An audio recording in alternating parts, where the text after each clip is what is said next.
দেশ জুড়ে অস্থায়ীভাবে আংশিক মেঘলা আকাশ দেখা যেতে পারে, তবে সারা দেশের আবহাওয়া শুষ্ক থাকার সম্ভাবনা রয়েছে বলে আবহাওয়া অধিদপ্তরের পূর্বাভাসে জানানো হয়েছে।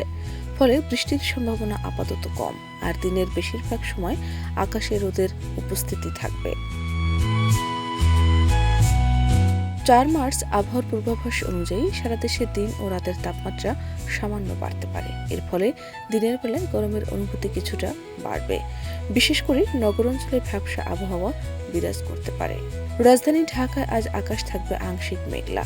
সকালটা তুলনামূলক সহনীয় থাকলেও বেলা বাড়ার সঙ্গে সঙ্গে তাপমাত্রা বাড়বে।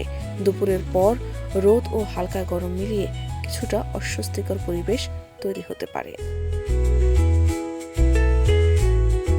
ঢাকায় আজকের সর্বনিম্ন তাপমাত্রা ছিল 22.4 ডিগ্রি সেলসিয়াস। এ সময় বাতাসে আর্দ্রতা ছিল 94%।